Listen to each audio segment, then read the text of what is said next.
पक्ष ने मंदिरों से चंदा लेकर सरकारी खजानों के बोझ को कम करने के लिए बयान का पलटवार किया है और उन्होंने कहा है कि आपके कार्यालय में भी मंदिरों से चंदा लिया गया और कहाँ खर्च हुआ उसका सारा ब्यौरा जो है हमारे पास है। एक तो मुझे लगता है कि सरकार का आर्थिक रूप से तो दिवालियापन है ही निकला हुआ, लेकिन मैं कह सकता हूँ कि मानसिक रूप से भी एक तरह का दिवालियापन है। ऐसे फैसले लेने का इनको एक जुनून चढ़ा है जिसके कारण कंट्रोवर्सीज होती हैं, क्योंकि फैसले बिना सोचे समझे लिए जाते हैं। और अभी जो इनने फैसला लिया है, इनने सरकार की दो स्कीमें, सुखाश्रय और दूसरी सुख शिक्षा योजना, इन दोनों योजनाओं को जो बजटेड स्कीम्स हैं उनके लिए सरकारी जो मंदिर हैं, जो ट्रस्ट हैं, जो सरकार के नियंत्रण में है, उससे पैसे लेने की बात।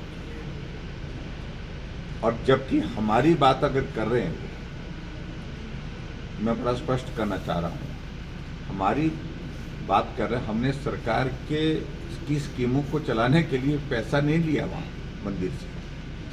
बहुत सारे मंदिर और ट्रस्ट हिमाचल प्रदेश में गौशाला चलाते हैं और कुछ जगह गौशालाएं एनजीओ चलाती हैं। जब मैं मुख्यमंत्री बना तो मेरी कैबिनेट का पहला फैसला था कि हम कोशिश करेंगे जिस गाय को हम माँ बोलते हैं उसको आश्रय मिल सके। 6000 गाय उस वक्त जो है हिमाचल प्रदेश में 2017 में गौसदन में थी और गौ सेंचुरी में थी। जब मैंने हिमाचल प्रदेश सरकार छोड़ी तो 6000 नहीं 22,000 से भी ज़्यादा गाय जो है हमने सड़कों से उठा करके सुरक्षित गौसदन में, गौ सेंचुरी में पहुंचाई। और अगर हमने इस बात को लेकर के अगर गाय की सेवा के लिए अगर बात कही तो वो सनातन से जुड़ी हुई बात है। और एक तरफ कांग्रेस के नेता जो है सनातन का विरोध करते हैं, महाकुंभ जाने से परहेज करते हैं, जाते हैं तो टिप्पणियां करते हैं। मुझे मालूम नहीं हिमाचल के कुछ नेता कैसे चले गए, उनको भी पूछा होगा कि क्यों गए। लेकिन मैं इतना ज़रूर कहना चाह रहा हूँ कि सनातन का विरोध करने के साथ साथ में मंदिर से ही सरकार की योजनाओं के लिए पैसे ले रहे हैं, सरकार की योजनाओं के लिए, यानी कि सरकार की बजटेड स्कीम्स के लिए। अगर हमने पैसा वहाँ पर देने के लिए बोला, हमने तो यही कहा कि आपको स्वतंत्रता है मंदिर और ट्रस्ट को, जो आप गौसदन का संचालन कर रहे हैं तो उस पर 18% तक का पैसा खर्च कर सकते हैं। या इसके अलावा हमने ये कहा कि अगर आप गौसदन अगर आपका अपना नहीं है, कोई एनजीओ अगर करती है, एनजीओ कर रही है, तो उसमें मदद के लिए जो है वो गाय को बचाने के लिए, गाय की सेवा के लिए अगर पैसा दे सकते हैं तो हमने कहा उसका भी अभिनंदन। हमारी मंशा ये है।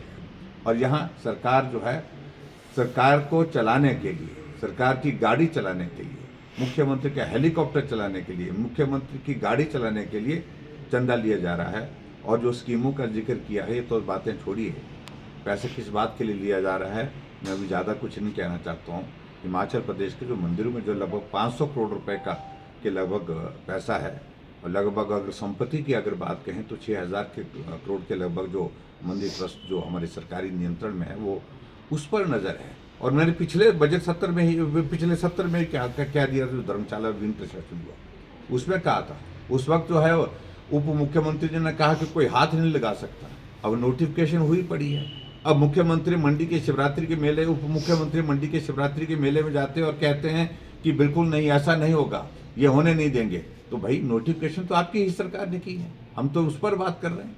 तो इसलिए कोई जो कांग्रेस के नेता जो आजकल सरकार चला रहे हैं वो उनकी बातों का कोई अर्थ नहीं, कोई मतलब नहीं है, क्योंकि सरकार चलाने की एक आदत बन गई है बिना सोचे समझे फैसले करने, जिसके कारण जगनसाई हो रही है।